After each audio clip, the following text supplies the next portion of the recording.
दोस्तों आज के वीडियो में बात करेंगे जियो के बारे में। यहाँ पे काफ़ी शानदार अपडेट निकल के आ रहा है जियो के अंदर, जिसके चलते आने वाले टाइम में आपको इसमें काफ़ी शानदार तेजी का दौर देखने को मिलेगा। एक तरीके से कह सकते हैं कि मास्टर स्ट्रोक है। तो ऐसी क्या अपडेट है वो जानने की कोशिश करेंगे इस वीडियो में, और कहाँ तक स्ट्रोक जा सकता है इस अपडेट के चलते।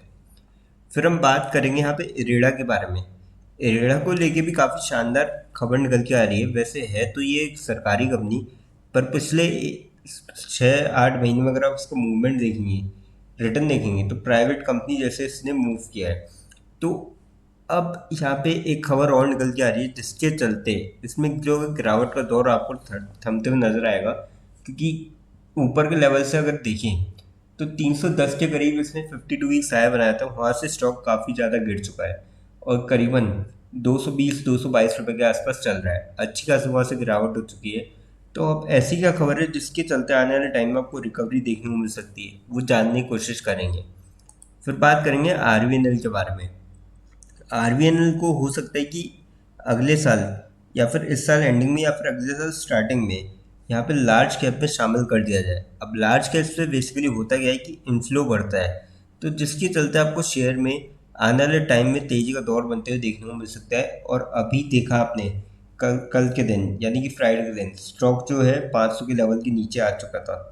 तो अब क्या यहाँ पे आपको गिरावट का दौर थमता हुआ नजर आ सकता है, वो जानने की कोशिश करेंगे इस वीडियो में। लास्ट में एक ऐसे स्टॉक के बारे में डिस्कस करेंगे जो आप सभी के लिए लेके आया बोनस बहुत ही शानदार रेशियो में। तो चलिए वीडियो स्टार्ट करते हैं। सबसे पहले बात करें जियो फाइनेंशियल सर्विसेज की। 338.95 पे क्लोजिंग रही फ्राइडे के दिन। 6.65 रुपीज़ की गिरावट देखने को मिली और 2% के लगभग आपको स्टॉक जो है गिरता हुआ नजर आया। बात करी जाए इसकी वॉल्यूम की, तो वॉल्यूम थी लगभग फ्राइडे के दिन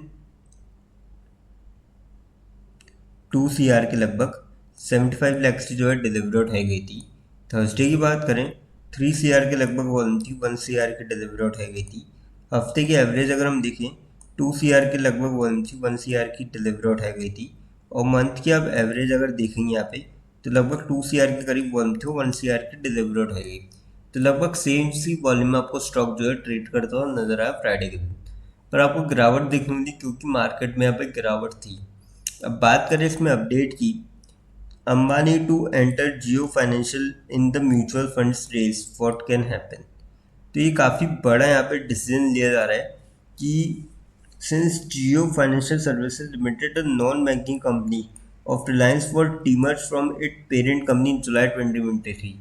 It has forayed into various businesses such as secured and unsecured lending, digital equipment leasing, supply chain financing and insurance broking. तो वहाँ से काफ़ी सारे इन्होंने एंटर कर चुके हैं और अब म्यूचुअल फंड इंडस्ट्रीज में भी एंटर करने जा रही है कंपनी।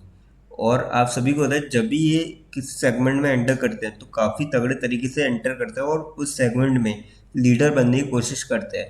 तो जिसके चलते मुझे लगता है कि स्टॉक में आने वाले टाइम में आपको तेजी का दौर बनते हुए देखने को मिलेगा। मेरे ख्याल से तो आप यहाँ पे बाय करके चल सकते हैं, क्योंकि स्टॉक पिछले काफ़ी टाइम से आपको लगभग इसी लेवल के आसपास ट्रेड करते हुए देखने को मिलेगा। 5 दिन में 3% के लगभग नेगेटिव रिटर्न, महीने भर में 0.62% के रेट पॉजिटिव रिटर्न, तो लगभग यहीं पे ट्रेड कर रहा है पिछले महीने भर से। और 6 महीने में अगर देखेंगे स्टॉक को आप, तो यहाँ पे 6 महीने में 8.25% के लगभग नेगेटिव रिटर्न। तो पिछले महीने भर से लगभग इसी जगह स्टॉक ट्रेड कर रहा है, तो आप यहाँ पे बाय करके चल सकते हैं। यहाँ से आपको तेजी के दौर बनते हुए देखने को मिल सकता है। अब बात करते हैं एरेडा के बारे में। 222 पे क्लोजिंग रही कल के दिन। 1.32 रुपीज़ की गिरावट देखने मिली। 0.59% आपको स्टॉक जो है गिरता हुआ नजर आया। बात करी जाए इसकी वॉल्यूम की, लगभग 85 लाख से लगभग 129 लाख की जो है डिलीवरी उठाई गई थी। थर्सडे की बात करी जाए 78 लाख से लगभग 44 लाख से डिलीवरी उठाई गई। हफ्ते की एवरेज अगर हम देखें 90 लाख से लगभग 37 लाख की जो है डिलीवरी उठाई गई। और मंथ की आप एवरेज अगर देखोगे 1 CR के लगभग 44 लाख से डिलीवरी उठाई गई। तो काफ़ी सही वॉल्यूम में यहाँ पे स्टॉक आपको ट्रेड करता हुआ नजर आया। अब अपडेट की बात करें इसमें, तो अपडेट कुछ ऐसा है यहाँ पे कि IREDA share slips despite robust Q2।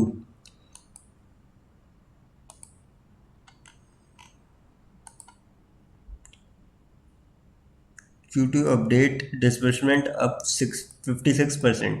तो यहाँ पे जो इरेडा है रिन्यूएबल एनर्जी के अलावा भी यहाँ पे डिसबर्समेंट करती है लोन्स का। तो अगर यहाँ पे आप देखोगे तो उन्होंने लोन सैंक्शन जो है इंक्रीज किया 303% तक लास्ट ईयर से, और 70,860 करोड़ के अब की बार जो है सैंक्शन करें, और उसमें से डिसबर्स करे हैं इन्होंने 56% इंक्रीज हुआ डिसबर्समेंट का 9787 करोड़ का, जो कि 6273 था पिछले साल सेम सेम तारीख तक। तो ये काफ़ी बड़े अमाउंट का डिसबर्समेंट किया, जिसके चलते आने वाले टाइम में आपको शानदार तेजी का दौर देखने को मिलेगा, और हो सकता है कि इनके इससे प्रॉफिट और रेवेन्यू इंक्रीज होते हुए नजर आए। तो मेरे ख्याल से तो अब गिरावट का दौर आपको थमते नजर आएगा और एक तेजी का दौर बनते हुए देखने को मिल सकता है। तो आप यहाँ पे बाय कर सकते हैं, कंपनी काफ़ी अच्छी है, बुरी कंपनी नहीं है। तो मेरे ख्याल से तो आप यहाँ से रिटर्न दे सकती है कंपनी। अब बात करते हैं आरबीएनएल के बारे में। 494.9 पे क्लोजिंग रही, 14.6 रुपीज़ गिरावट देखने मिली, और 2.87% आपको स्टॉक जो है गिरता हुआ नजर आया। बात करी जाए इसकी वॉल्यूम की, वॉल्यूम लगभग थी 71 लैक्स की, 24 लैक्स से डिलीवर उठाई गई थी। थर्सडे की बात करें 41 लैक्स की वॉल्यूम थी, 21 लैक्स से डिलीवर उठाई गई थी। हफ्ते की एवरेज अगर हम देखें 47 लैक्स के करीब वॉल्यूम थी, और जो डिलीवर उठाई गई थी 18 लैक्स से करीब। और मंथली आप एवरेज देखोगे तो लगभग 75 लाख से करीब वॉल्यूम थी, और 22 लाख से जो है डिलीवरी उठाई गई। तो काफ़ी सही वॉल्यूम में यहाँ पे आपको स्टॉक भी ट्रेड करता हुआ नजर आया।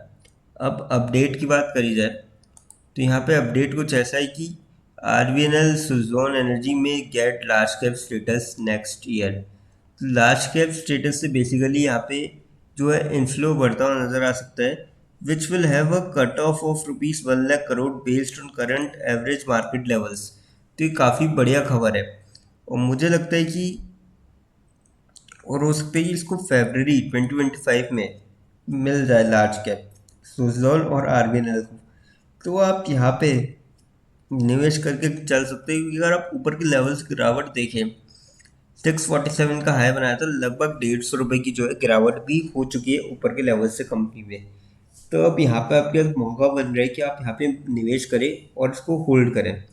कंपनी देखिए पिछले साल में काफ़ी ज़बरदस्त रिटर्न दिए हैं, 190% के, और यहाँ से भी आपको अच्छा खासा रिटर्न देखने को मिल सकते हैं। तो मेरे ख्याल से तो आप यहाँ पे निवेश करके चल सकते हैं। अब बात करते हैं उस स्टॉक के बारे में जो आप सभी के लिए लेके आए बोनस। कंपनी का नाम है यहाँ पे पावर मैक प्रोजेक्ट्स लिमिटेड। 6245 पे क्लोजिंग रही फ्राइडे के दिन, 146.95 रुपीज़ की गिरावट देखने वाली, और 2.25% के आसपास आपको स्टॉक जो है गिरता हुआ नजर आया। 5 दिन में देखें 6% की गिरावट, क्योंकि मार्केट में गिरावट का दौर जारी है। 6 महीने में अगर रिटर्न देखें कंपनी के लगभग 21% के पॉजिटिव रिटर्न, साल भर में देखें 51% के लगभग पॉजिटिव रिटर्न, जिसके चलते कंपनी लेके आई ये बोनस। बोनस का रेशियो रखा गया है 1:1। रिकॉर्ड डेट रखी गई है 8 अक्टूबर 2024, और जो एक्स बोनस डेट रखी गई है वो भी रखी गई है 8 अक्टूबर 2024। तो ऐसे में अगर आपके डीमेट अकाउंट में 8 अक्टूबर से पहले शेयर आते हैं तो डेफिनेटली आप बोनस के लिए एलिजिबल होंगे। लेकिन फ्रेंड्स, कोई भी इन्वेस्टमेंट करने से पहले फाइनेंशियल एडवाइजर से कंसल्ट करें या फिर खुद की रिसर्च करें, क्योंकि वीडियो नॉलेज के पर्पज़ के लिए, इन्वेस्टमेंट पर्पज़ के लिए नहीं। दोस्तों, अगर वीडियो अच्छी लगी हो तो चैनल को लाइक और सब्सक्राइब जरूर करें, ताकि आने वाले टाइम में आपको और भी से अपडेट्स मिलते रहें। थैंक यू दोस्तों।